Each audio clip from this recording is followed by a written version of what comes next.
conflict's an opportunity to build relationships. If you lived a conflict-free life, you would probably have pretty boring relationships, and you probably wouldn't, know people very well, or you certainly wouldn't be invested in them or what you're doing collaboratively. So conflict is always a great opportunity to build relationships, to get to know each other, one each other better, find ways to work together that strengthen each other, and so forth. And so the notion that conflict is bad is one of the myths that we try and dispel right up front. Welcome to the Made Leader Podcast, where exceptional leadership isn't about who you are, but who you choose to become. Join your host, Jen Arnold, for expert interviews, real-world stories, and practical advice that transforms managers into exceptional leaders. If you're a middle manager ready to unlock your potential, this is your podcast. Let's get started. Hello and welcome to the Made Leader Podcast. I'm your host, Jen Arnold. Now, there's not a team that I work with that doesn't have some degree of conflict. In fact, conflict can be healthy. Think about it. Like, if we're always agreeing with each other, the best ideas don't get surfaced. And instead, we live in a place of nodding, smiling, and agreement, which is really called artificial harmony. That's why I thought today's guest would be perfect for us all, is that I don't know many leaders that are comfortable dealing with conflict, yet it exists. So today's guest is Dr. John Eliot. He's co-author of the new book on conflict, How to Get Along with Anyone. John mentors executives and advises professional sports teams, coaches, and athletes on how to apply individual and organizational psychology principles for enhancing health, performance, workplace culture, and, of course, the bottom line. John has consulted for NASA, the U.S. Olympic Committee, the Mayo Clinic, Sony, Microsoft, and many other Fortune 500 companies. He has work featured in New York Times, Washington Post, ESPN, you name it. He's there. Dr. Eliot has held professional appointments at the University of Virginia, Stanford, Rice, and the Texas Medical Center, where he won teaching awards at each. In today's episode, we delve into the different types of conflicts, specifically getting into task versus process conflicts, the importance of understanding your own conflict styles and understanding the conflict styles of your colleagues, your teammates, and your boss, and practical communication techniques to improve teamwork. John shares how you can bring the emotion down when you're finding yourself getting a little bit frustrated, and how to create a Big Four checklist to understand the preferred communication methods of your team. Now, after we stopped recording, I mentioned to John that out of the 5 conflict types, I identified with a few of them. I couldn't nail down just one of them. And John said that we can have different conflict types depending on the situation and the environment. So, for example, you could have a different conflict style at home and at work, and then in different situations between both of those areas of your life. So just know, as you're listening and you hear the 5 different types of conflict styles, you may kind of ebb and flow between them, and that's completely normal. So without further ado, I hope you enjoy my interview with Dr. John Eliot. As always, thank you so much for listening to the Made Leader Podcast. John, otherwise known as Doc E, welcome to the Made Leader Podcast. I'm so glad to have you on. Oh, thank you. The pleasure is mine. I appreciate being here. Well, before we dive into your book and all the great learnings that the audience is going to get out of it, I want you to complete the sentence for me. If you really knew me, you would know that I am a vintage baseball player. Vintage. Yeah, so there's a sort of this offshoot, and it's now affiliated with the Major League Baseball Alumni Association, of folks who, of all range of experiences, up in, former Major League players to recreational players, playing the game with all the rules, traditions, equipment, uniforms from the 1800s when the game was very first played. It's taken hold in California and New England.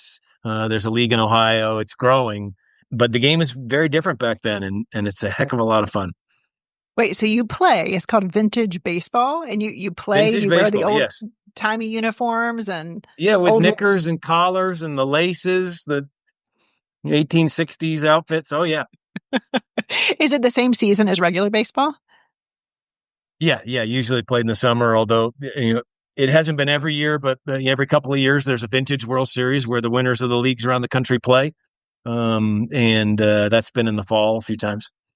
Oh, wow. Well, I kind of need to go. I'm going to Google this afterwards. I need to see the uniforms and see how it all looked. So, Oh, yeah, it's fantastic. It's a hell of a fun. If you feel like you're stepping into the pages of the history books. it sounds like it. Well, thank you for sharing that. And let's dive into conflict. How to get along with anyone is the title of the book. And there's conflict everywhere. We've got it in life. We've got it, of course, at work. And if you think about a leader managing teams, why is handling conflict a crucial skill? Well, a lot of times we don't realize just how much conflict is going on between ourselves and colleagues and employees and so forth, because we tend to think of conflict as, when two people hate each other or when two people are yelling or screaming. But most of conflict is when you have a difference in style, difference of opinion, difference of approach. You have a comfort level with a strategy where someone else, thinks it should be done differently. And you're not fighting, but work efficiency goes down, communication, there are communication gaps and so forth, which leads to some challenges in productivity and workplace culture and so forth, because a lot of it goes unnoticed. And then at the start of differences of opinion, people don't want to be fighting with each other, and so they put it off or they don't address or so forth, and they let it escalate. And eventually it can become the full blown drag out conflict that people think of as conflict, but it's the smaller stuff because there's a lot of it because everybody's got good ideas and everybody has different perceptions and they come with different experiences, and you can't include all of that all the time. And so there's a lot of that happens that's really helpful to understand yourself and your colleagues better so you can navigate all that. Yeah, like you said that, because people do think of it as conflict, as like we're fighting and we're, it's this big argument. But no, there's always disagreements. I was just talking to a leader before this that, she wanted data to be captured one way and our team didn't want it to be captured that way. And so ultimately someone gets their way, right? The decision has to be made. Like it doesn't have to get to this part, but there's these low level conflicts that happen all the time. All the time. And there are three main types of conflicts. There's task conflict, process conflict, and relational conflict. People think relational conflict is what we think about, people not getting along, people disliking each other. And relational conflict has to do with your opinions of another person, or their particular habits or the way they wear their clothes, those sort of things, sort of socially. But process and task conflict are the most common in the workplace. And people think all this other task conflict and process conflict is really relational conflict. They think it's somebody else when it's not the person. It's either the task or the process. And the most common conflict is when one person is focused on the task and one person is focused on the process. So someone who's task focused, they care about deadlines, they care about getting things done, they care about bottom line. People are process.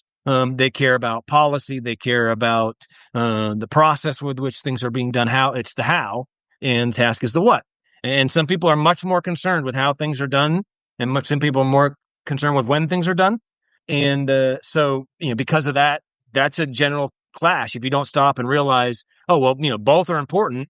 You take care of the process, I'll take care of the tasks. That's the efficient way to get things done. But we don't realize that we have a disagreement because we're prioritizing two different parts of the equation. Yeah. And it is often, workplaces will say they just don't get along, right? It's the interpersonal piece of it. So how do you tease out what's what whenever you go work with teams? Well, the first thing we do is we do an assessment or walk people through an assessment of themselves and their coworkers, because we find when people are in conflict. So by definition, what we're talking about is when emotion starts to rise, when our buttons get pushed. When we're under pressure, whether it's a time pressure or somebody else is nagging us, when there's a difference of opinion and emotion goes up, then we tend to be a little less rational, a little less logical. And under those circumstances, people generally fall into one of 5 habits, which we characterize as conflict styles or personality styles, like the Myers-Briggs and so forth, except they're particular to when you're having a bad day or when you're under pressure or when your buttons get pushed. And so the most important first step is have everybody understand, well, which one of these 5 styles do I have? because it clues them into what sort of habits and the things that they do and the things that they say when they're pushed, when they're stressed or stretched. And then what are the styles of my colleagues around me? So when they're pushed or stressed, or when there's a deadline that comes down from the boss, what are their, common habits or the things that they say and the things they do in those conditions? And the wonderful thing about understanding that is each one of the 5 styles has strengths and weaknesses. And so we can look at, well, what's the issue at hand and whose strengths are aligned for this? And when are my weaknesses at play or somebody else's? When do they clash?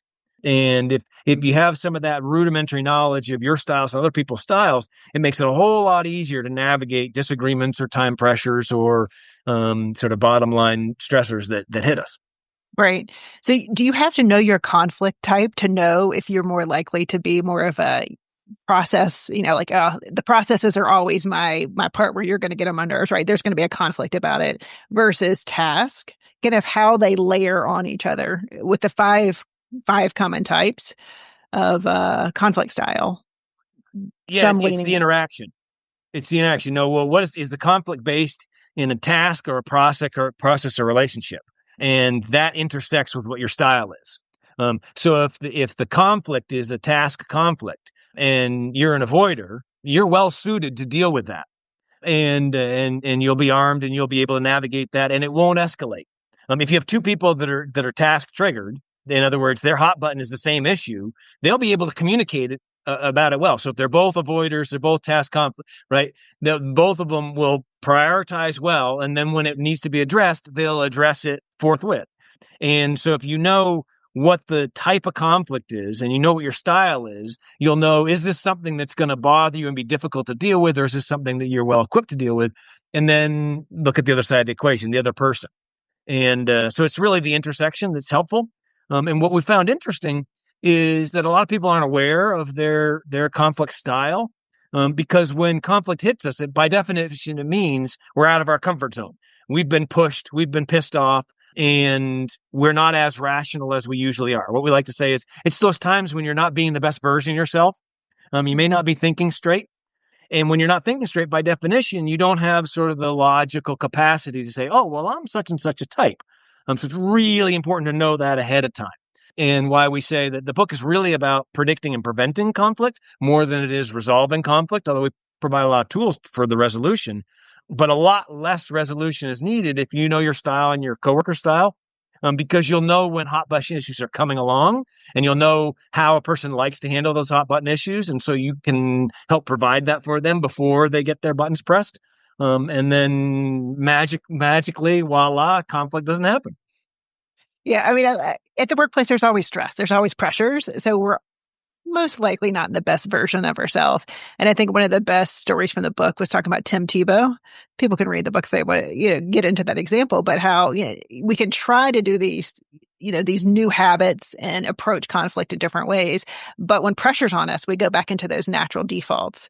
So is it, if you know enough about what type of conflict approach you have, then you can just be cognizant, right? So you're saying, okay, I'm we'll say avoider, because I want to get into the avoider because I think that was an interesting one. So I'm going to address it this way. So it's almost like this preemptive strike, I guess, that you're doing if you know your type.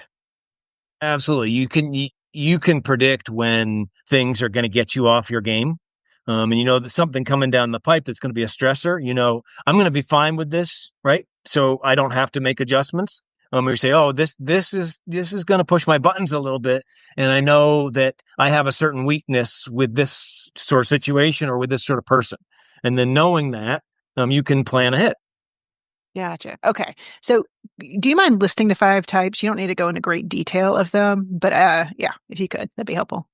Yeah. So there's the avoider, the competitor, the analyzer, the collaborator, and the accommodator. And for each one, we have nicknames. We have sports nicknames. We give a lot of seminars. People love the sports analogies. But one of the reasons why we give them nicknames is to mediate the issue of people thinking that the label is bad. Like, well, I don't want to be an avoider. Avoiding things is a bad thing to do. I don't want my colleagues to think that, I'm avoiding them. And so while that's the technical, term for it, we tend to call that person the golfer. And the reason we do that is imagine being on the 18th green of the U.S. Open with a chance to win, and you have a double breaking 30-foot putt, and there's $1 million on the line. That's a high leverage situation, right? There's pressure, and the golfers that do really well, what do? They put the blinders on, they block out the crowd. They spend a lot of time reading the putt from both sides. They take their time. They're very methodical. They don't like interruptions. And they're very process oriented. They've got a way that like to putt, and they like the putt to feel fluid and so forth. They're definitely not in a hurry, and the line of the putt is much more important than the clock or what their caddy's saying or so forth. And so avoiders, aka golfers, they're very good at narrowing their focus. They're very good at working individually, right? They're very good at being methodical and process driven. And so if you have a work demand that requires that type of mindset, you want someone with the avoider personality working on it. The avoider will be really strong. And so each one of the 5 types has strengths and weaknesses. And if you're a manager and or a boss, and you've got a group of employees working on a project, you should think, well, if this project requires that type of narrowing in the focus, methodical, there are a lot of individual components where people are going to, divide and conquer and work on their own. That's the type of project. You want this type of personality. And so it's not that, avoiding is bad. It's no, here are their strengths. Their weaknesses are when there's a time deadline and they have to move quickly. And when they've got to do things as a team and they've got to really consider other people's viewpoints. Avoiders will have a difficult time with that, and they'll avoid those situations. Well, yeah, because one of the most surprising things to me about the avoider, right? You hear the avoider and you're thinking they just don't want to deal with conflict. And it almost reminds me of my husband. It's like, I'm not dealing with the petty stuff. Like, I will wait until it gets to what I really need to handle. Otherwise, I'm just going to let things go. Is that accurate? Yeah, see, avoiders are they're very time efficient, because the little things that are really not that consequential, they don't waste their time with those. And so they don't escalate those. They won't pick petty fights because it's not worth their time, right? Avoiders. So if you have little things that pop up and that are just little annoyances, avoiders are going to be difficult to deal with. Because they're like, oh, that's not important. And they'll dismiss those where you're like, no, it's actually really important to me. And those are the conversations that are tough to have with avoider. But avoiders are fantastic in catastrophes and emergencies. You want, if you have a situation like we've had at airports and so forth recently, you want some avoiders in that situation, because avoiders will quickly dismiss all of the things that are inconsequential or they don't matter or they're not as priority, and they'll focus on the biggest priority and they'll get dialed in on that. And that's really good in big emergencies. Yes, definitely. And so one of the things you all did in the book was that you said these people aren't good with these people. Like, these are the hard pairs, right? But as a middle manager, you're going, well, crap, I got people on my team and they're all sorts of different types of these conflict styles. So how do you know when to flex, right? Because you don't always have the luxury of saying, oh, well, I can't deal with the petty stuff, right? Because your team's coming to you with this stuff. So how does a middle manager flex to meet their team's needs? Well, on the grand scale, if a project requires a small enough team and you can handpick people, then the real value is understanding styles and handpicking the styles that are great teammates. As you said, you can't always do that. When you have the luxury of doing that, that will ensure a great team chemistry. They'll work well. There'll be a very, very, very low chance of conflict. It'll be fantastic if you can plan, because every one of these styles has a best teammate and a worst teammate. And you can plan not to put worst teammates together on particular projects. But sometimes the team's too big, right? You need enough people that you're going to have different styles, or it's not up to you to pick the team and so forth. Then your job as the manager is to understand the different styles and know what their strengths or weaknesses, and try and guide the components of the project to meet the different people's strengths, and help coordinate. And when clashes do come up, then you know what people are looking for, right? You know that the competitor is looking to check things off the to-do list. And the avoider is going to take their time and is not in a rush. And you got a competitor and you got an avoider. You need to okay, I know that they're not always going to get along great, but if I can find a way to get some things accomplished, the competitor will be happy. Or even if you can't check things off the to-do list, as long as you can show the competitor that you're making progress and that things will be checked off the to-do list, you're like, yes, we are going to meet the deadline. Here's why. Then they'll relax. Their emotion come down. They'll be fine. Right. So you know that's what the competitors need is. They need to know they're going to The deadlines, they need to know that people are being responsible. They need to know that progress is being made. And for an avoider, they need to know that the biggest and most important priorities are being adhered to, right? That they are, in fact, the big priorities. They need to know that there is a good process in place. So if you can show the competitor that progress is being made, and you can show the avoider that you're adhering to a good process, neither one will have an emotion spike. And they may not look at the project the same way, but conflict won't escalate with those two as long as you're providing what each needs. All right, so let's flip that. Yeah, I love that you're saying like just look and see what people are needing in this, and if you could provide a little bit of each, then maybe it doesn't need to escalate. Thinking about it from a managing up perspective, right? So then now you've got someone who's a higher level rank, and you're going to have conflict. So whether you lean into that conflict or not, you have a choice. But what are some things that they should be looking at, like when they're having some kind of tension or rub with their boss? What should they be looking for as signs to say, oh, okay, they just need that? Yeah, look to see if the people involved, if they're being heard, if they're being validated, because each one of the styles, we all need validation. We all need to feel like we're being heard. We all need to feel like, we matter and our input matters, right? And we add value to the team. The different styles look for different components to feel validated and feel heard and so forth. And so pay attention to those things, and also pay attention, right, to emotion spikes. Because when emotion spikes, the very first thing you have to do is try and bring it back down. And you bring it back down by eliminating things off the list, by slowing things down, by changing some priorities, by taking a time out. Each one of the styles, emotion is decreased in different ways, right? And so if you have accommodators, their emotion comes back down when they feel valued and they feel heard. They're selfless people that are willing to carry the load, and but they get upset with people with big ego. And so if you can let them know that their contributions are appreciated without putting them in the limelight, then they'll feel appreciated and they'll feel heard. All right. So you said that in the book, there's some styles that don't get along. So let's just say that your boss is one. I can't remember which ones don't match, right? But let's just say your boss is one style and you are one that you're both going to get on each other's nerves. How do you manage that politically? Yeah. So take the avoider, for example. The worst teammate for the avoider is the analyzer. An analyzer is somebody who, when they're under pressure, they are going to want to hear every side and every angle, and they're going to collect all kinds of data, and they want to get everybody's opinions and so forth. Stopping to get everybody's opinions and say, well, what do you think about this? And what do you think about this? The avoider's like, no, this is the way it needs to be done. Let's go. They don't want to be bogged down with all of that, because at the end of the day, avoider works best as an individual. And an analyzer really, right, cares about all of the data and the details and the personalities of the team. And so that's where they'll clash. Well, that's where an avoider will get pissed off by an analyzer. An analyzer is fine with the avoider. They assign the avoider to those. As long as you're doing your work fine, as long as you let me do my data collection, we're fine.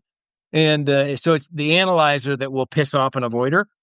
So if you know that you're an analyzer and your boss is an avoider, and there's a difficult situation at work, don't go to your boss and say, hey, look, I got a spreadsheet I want to show you that gives everybody's opinions, right? And let me walk you through the tree diagram. It'll drive them bonkers, right? And so, so that's not the way I go to them.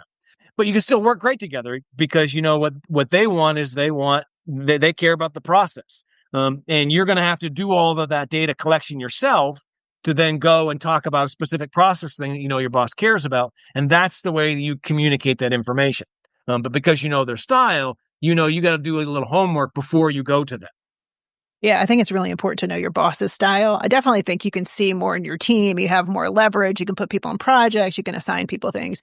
But I think knowing your boss's style and then trying to get out of your own style and flexing to them. Because if your boss is an avoider and you're an analyzer, analyzers are tough for me too. That's going to be, if you keep showing them spreadsheets, they're going to shut you down, and you're going to feel very, lots of things, right? Lots of emotions, definitely frustration being one of them. Yeah, and vice versa. Let's say you're a competitor and your boss is an analyzer, right? And competitor wants to get things done, right? They're deadline conscious, they're go, go, go, they're very, very aggressive, where the boss is going to want to wait, right? And really see all the empirical data before making a decision. So if you're a competitor, you don't go to him with a lot of demands. You have to bring the support. Say, we need to do this, we need to do this now, and here's why, right? Give them the support so that they don't have to stop and look it up. Yes, good plug. You go read the book, right? And then they can figure out what the different conflict styles are. So, always whenever there's conflict, there's more to the story than just like the tip of the iceberg, right? We see the iceberg, what's out there, but there's an underlying issue. You all call it the conflict agenda. So when people are having conflict, how do you really surface the real issue, right? Because what people are saying isn't always the real issue. You have to take your time and get to what's the underlying interest. How do you do that? Yeah, their positions and people, right? The position's usually the surface thing, and that's what people initially talk about, and it's the least important part of the equation. And then their issues, and people will create millions of issues to try and support their position, and then their interests, right? Which is why the position exists, why these various interests, why are you using those to support the position? The interest is what counts. And so the most important thing to remember is the position that people give you. I want X. We should do Y. Doesn't matter. It really doesn't matter whether you agree with it or not. You realize, well, okay, that's their position. And I know they're going to come up with issues to try and support their position. I need to get past the position, past the issues to the underlying interest, right? The interest is, why does that matter to them? Why is it so important? Why is it that they've come up with 15 issues that are, all kinds of random stuff, whatever they could think of, right? You get into an argument with somebody and people will grab onto all sorts of analogies and they'll throw everything at the wall to see if they can have a light bulb go off. And they're doing all that because beneath it all, they care about something. And so some of the styles are very forthcoming with their interests, and people like collaborators, they want to find out everybody else's interest before they share their own. They play things very close to the vest. And so if you're working with a collaborator, you got to really work hard slowly to get them to open up and give them more opportunities to talk. And they're going to keep flipping it back. And no, tell me about you. You got to be patient and be very patient with them to understand their underlying interest. Whereas a competitor will tell you their underlying interest right away because they care about getting the job done as fast as possible. And why be bothered with positions and issues when we can just get to the heart of the matter? Well, how do you know if it's a true interest versus, like someone telling you, actually, this is legit. Like, I'm going to tell you my interest versus someone telling you it's more of a position. You know what I mean? Like, how do you know which is which? Yeah, it's the why questions. It's the one that are harder to answer. And positions are much more outcome oriented, where interests have some meaning to them. And really, the collaborator is the only one that will be cagey and try and disguise their issues. The other ones, competitors, will readily talk about them. Avoiders, you've got to corner them. You've got to get some quality time with them versus they'd much rather communicate on email and won't bother answering it. So you have to find a time to take them out to lunch. And so the different styles have different ways you communicate with them. With the collaborator, you got to be careful about them trying to describe their interest. With the others, it's just a matter of getting to the interest. Positions and issues will come first, and they will come quickly. But you got to talk to people enough where you can really ask the why questions, and they're open-ended questions that you can't answer them with yes and no answers and so forth. Mm-hmm. Yeah, I think even just asking why is that important to you can sometimes just be get people to really think because they haven't thought about it until then, I guess, or they've never vocalized it in that way. Yeah. And then the trick is, if you think that somebody hasn't given you enough information or they're not forthcoming with their interest, the classic therapeutic questions. Well, tell me more about that. That's interesting. Where's that come from? Or I'd like to hear more about that. You just prompt them to talk some more. And at the beginning of arguments, people talk fast. If you slow it down, you bring your tone of voice down, you bring your expressions down, you act right you make it clear you're listening, invite them. At some point, they're not going to be able to answer quickly, and they're going to have to think about it a little bit. And once they think about it a little bit, now you're getting to interests. Got it. Okay. That's helpful. And when you think about how the fast-paced work environment is, right? Like everyone's just trying to, let's solve it. And I'm sure there's certain conflict types that like just to get it, let's get it out of the way so we don't have to let it stew. But what is the importance of slowing down and not trying just to go in there, charging and trying to figure out the conflict? Yeah, well, analyzers and avoiders, for example, they move more methodically, they move more slowly. They play what we call momentum, right? There are really two games to handling a disagreement. You play momentum or you play dominoes. And the game of dominoes, right? You have all the dominoes lined up, and if you topple over the big first domino, they all fall. And so competitors, for example, like to play dominoes. The biggest, most important issue, you tackle it first, and then the other smaller ones will take care of themselves. Versus avoiders and analyzers, you play momentum, which is you start with the small things, and you get little wins, and you gradually work up to the big issue. And so when it comes to conflict, avoiders, analyzers, because you play momentum, you don't want to jump in there and start solving things right away. They'll be very uncomfortable. And because they're uncomfortable, they'll have more emotion, and the conflict will escalate. Versus with competitors, if you start with the little things and you sort of work slowly, they'll get more frustrated because they want to tackle the big thing first. Yes. So it is, I guess this just keeps going back to the styles, right? Like, how are people wanting to approach this? But trying to go in there and fix it may not always be the right thing. It's slowing down, listening, right? Some of the active listening that you talk about in the book can be helpful to find out. Because if you're trying to surface the interest too, it takes a little bit of time. So, we hear from when we do seminars and we teach college classes to kids, we ask them about, when's the best time to solve conflict? And it's like, well, as soon as possible. And, well, that sounds right. Get out of the way, make sure it doesn't escalate, right? Nip things in the bud, that sort of mentality. Why we keep coming back to the styles and we find them so valuable is because the nip it in the bud and tackle things as soon as possible, only works with people who approach conflict that way. And so it's not so much the issue that is causing a concern, it's the way people tackle that issue. And so that's why doing an assessment of your colleagues, your coworkers, or your spouse, or your kids, or your in-laws, for example, then you're better equipped to know, do we rush in on something, or do we take our time with something? Are they going to need more information? Do they like to go on their gut instinct, or do they need proof? Right? Sort of knowing what keeps them humming along and what's going to keep them from getting upset or pissed or frustrated, put you in the driver's seat. Yeah. And speaking of upset and pissed and frustrated, I mean, conflict, often involves emotion. Hopefully it doesn't get to, some of the situations you've talked about in the book with some of the mediation you've done. But you all have a temper toolkit, and emotions run high at work, especially when it comes to conflict. What is maybe one exercise people can take away to bring it down a notch whenever they are talking to someone and they're noticing the emotions get a little high? Well, especially in today's workplace where people work remotely, or there are different offices around the country and so forth. And there's a lot of virtual communication, texts, email, and so forth. And there's an issue that comes up.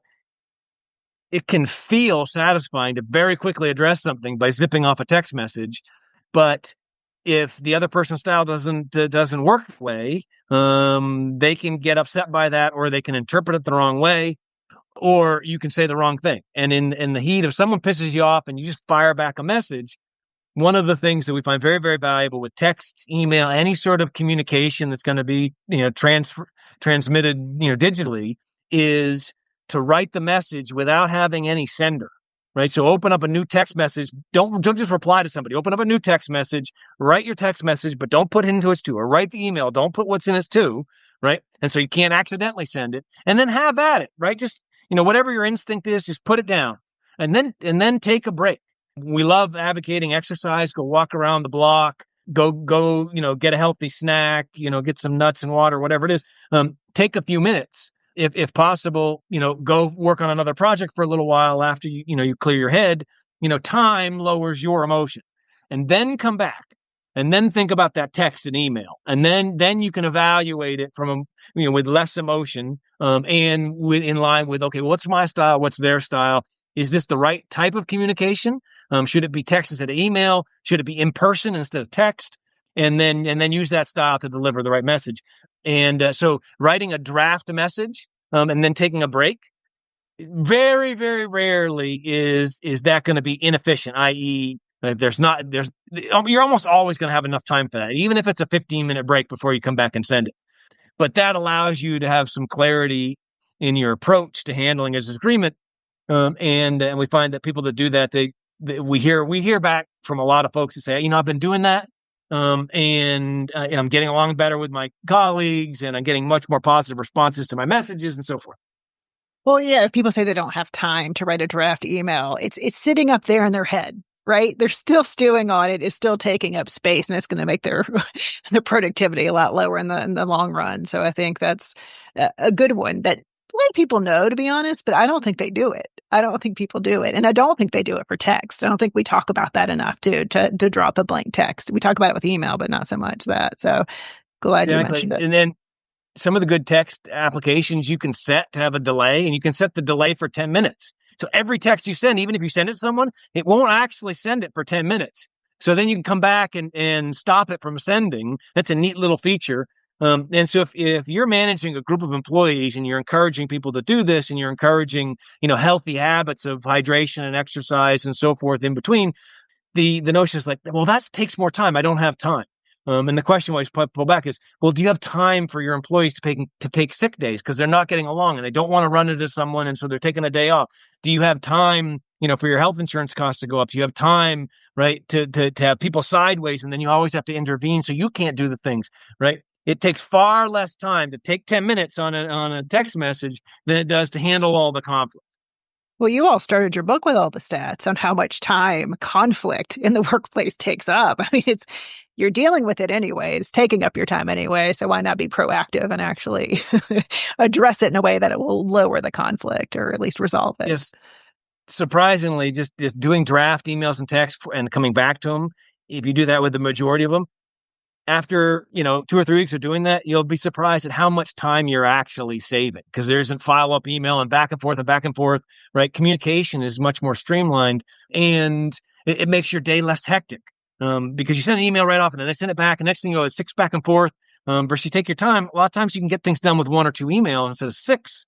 And not only does it feel like a healthier pace once you get into it, it saves you time in the long run. Oh, absolutely. Even when I'm not in conflict with someone, I've sent emails and I'm like, what the hell did I even mean by that? Like, I shot that off way too fast. Did not make sense. So, John, people say, "Well, yeah. what'd you do today?" Well, I spent the last 3 hours answering email. I spent all this time on email, right? We don't need to spend all that time on email, but because it's so fast and easy, we do. And if you pace yourself and you have a sort of a much more healthy pace to email, then the people you interact with will as well. And so there's a little positive ripple effect. Oh, yeah. Especially as a leader, you're role modeling, right? So if you do it and you pause and you send a better email, a little bit later, I think that would be helpful for your team anyway. So, John, for a middle manager is listening right now and they want to start being more intentional about addressing conflict within their team, what's one thing they can implement tomorrow? They can create a little chart for themselves. We call it Big Four checklist of how people communicate. And know the people on their team, and it's timing, tone, route, and mode of communication. And knowing, okay, these people on my team, they like to communicate in person. These people like email. These people like text. These people use social media. They like to include a lot of other people. These people blind copy everybody. And so them for each. You sort of create this chart for each person in your group. What's their preferred mode of communication? What's their preferred timing? They like to, address things right away. They like to delay. What's their route? Do they like one-on-one? Do they like group? And what's their tone?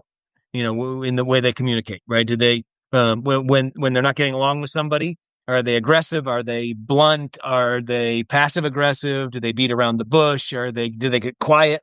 And so you sort of create this chart. How people like to communicate, and then the way people communicate when they're under pressure. Then you got a little key, a little worksheet. As the boss or as the manager, you say, okay, for these types of issues are going to be challenging for these people to work with. And I know I need to set them up so that they'll communicate with email or they'll communicate more in person because this particular thing is going to trigger people. And so if you do that, then obviously if you take your time to get to know people's styles, and we love to do it as a workshop where everybody learns everybody's styles because it's a great communication tool. The more you understand each other, the more you're going to get along. It's sort of basic human nature. And the more you're going to be able to feel heard because, you know each other a little bit better. And so if you're taking the time to do that with your employee, at the very least, do it for yourself. So, like I've got 2 avoiders, I've got 3 collaborators, and I've got 1 competitor. And so I know in these situations, the competitor is going to want to be a bull in China job. And these other ones, they're going to be great. Great. Absolutely do that for yourself. But if you can do it in a way that people know each other's styles, and so then they know what each other's little hot button issues are and so forth, then you're improving communication. Yeah, I think it's one thing to observe, but I love what you're talking about is they put it in a spreadsheet because you're never going to remember that stuff, right? Like, so just put how did they communicate? Just get your spreadsheet together. And then also figuring out what the conflict style is among your team too. Because I think a lot of it just takes the emotion out of it. Oh, that's how they like. It's just like, oh, okay, they're an avoider. I get it now, right? All of their behavior makes sense to me now. It's not personal; it's just how they function. So I think that's wonderful advice. And you can play some games, right? When you're workshop or you're taking a Friday afternoon, to do some team building sort of stuff. You can create these sort of fun, fictional conflicts. Like you assign somebody, okay, you're the coach and you cut a player and you're the mother and father of the kid that just got cut on their high school team. And you give some people a couple of roles and then you let them duke it out and you just give them a couple of minutes. Right. And so you're role playing and it's completely fictional, but you're allowing them fictionally for fun to argue with each other and to not get along. And then you let a couple of the people and let everybody say, okay, well, what was their style and why did they handle it different? Why did, this parent came and they tried to be very level-headed and they tried to be very complimentary. This person came in shouting and screaming, right? You say, hey, it's going to be for fun, so you can do whatever you want, get crazy.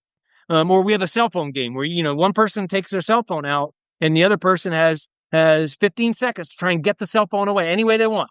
Some people will try and grab it and they'll wrestle. Some people will try and bribe them. Say, I'll give you take $10 out of their pocket. Some people will give up. But you do these little fun games and then you allow people to say, well, which style worked and why was that style used and so forth. And so what they're doing is they're practicing seeing how these thinner styles interact. And we do it with some fun, little fictional things that people will laugh and chuckle over. Then the next time an issue comes up where that style pops its head in the office, people are like, oh, that person's being a competitor, right? Just like the cell phone game. And it didn't work in the cell phone game. Let's try this. And so then, right, it's a great way to learn. People laugh. We put some fun and games in the book for people to do that. I love that. And when they're role playing, do you recommend it be a personal situation versus a work situation, like to distance it a little bit further from maybe what they're actually dealing with? Or is it okay to put in a role play of a work scenario? Yeah, well, but we do that. We make it a different type of work, right? You're a tech company or it's a sales group or whatever. We create this work thing that is in a different industry, right? And so they don't take it personally right away and think, oh, well, this is really what we're actually, right? You make it be fictional enough that they can have fun with it and they don't their emotion doesn't really spike because it's just for fun. But then you talk about, well, this is just like when this happens when we're talking to one of our clients and they get upset. If you're in a cell phone company, you get angry customers when they get their bill. This is what they say, and this is what they tend to do. And when they yell and scream, this works really well with it. When they take this tact, and they're being a collaborator, and they're being very cunning, and they're being very praiseworthy, they got a hidden agenda, and they're trying to get their a discount on their bill when they don't really deserve it. This is the way you handle that. Yeah, I like that you brought that up, John, because I used to work in health insurance and we had our account management team. We'd always have clients come back and say, oh, you need to sharpen your pencil. And I don't know if they just saw it as that's what they need, right? They need us to come down on price, which, of course, they want us to come down on price. But I don't know if they went any further to go, what's underneath the surface, right? So I love that you can really apply that to customers as well. Mm-hmm. Well, John, where can people find out more about you and Jim and the book? Where can they get how to get along with anyone? So Jimmy and I have compiled some resources for the book, but also the assessment that people can take that will provide a full scouting report. What are your strengths and weaknesses and what sort of conflicts do you do well and so forth. That's all available. We put a little website together, theconflictdocs.com. And that links to bookstores. We love supporting small indie bookstores, so you can get a book from there. You don't just have to go to Amazon, and there are some better prices too. Well, lovely. I'll link that up in the show notes. But John, before we end today, is there anything else you want to leave the listeners with? Maybe I didn't ask you or that we didn't have time to cover. Well, at the end of the day, don't think of conflict as this negative thing. People hate each other. And when conflict comes up, it's a bad thing. Conflict's an opportunity to build relationships. Because at the end of the day, most conflict is two people having a different approach or a different thought. And both approaches and both thoughts have merit and have value. And it's a matter of strengthening our relationship so we can use each other's strengths complementary rather than artificially look at them as getting in the way of each other. And so really, conflict is just the 180-degree mirror of relationship building. And so if you lived a conflict-free life, you would probably have pretty boring relationships and you probably wouldn't, know people very well, or you certainly wouldn't be invested in them or what you're doing collaboratively. So conflict is always a great opportunity to build relationships, to get to know each other, one each other better, find ways to work together that strengthen each other and so forth. And so the notion that conflict is bad is one of the myths that we try and dispel right up front. Yeah, I love that, John. It's a mindset shift. Like if we can just look at it in a more positive lens, then I think everything will be better, including the relationships, products, etc. But healthy teams with good chemistry and people that want to see everybody be the best version of themselves. Exactly. Well, John, thank you so much for your time. I really appreciate it. Oh, it's my pleasure. Thank you.